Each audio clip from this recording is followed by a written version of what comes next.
المطاعم الهندية.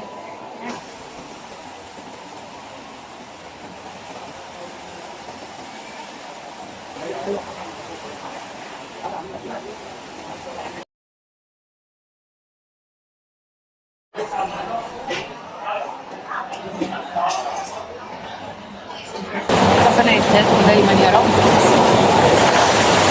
ناس فرحانة ومبسوطة دايما قبل الصيف الحر ده. تعالى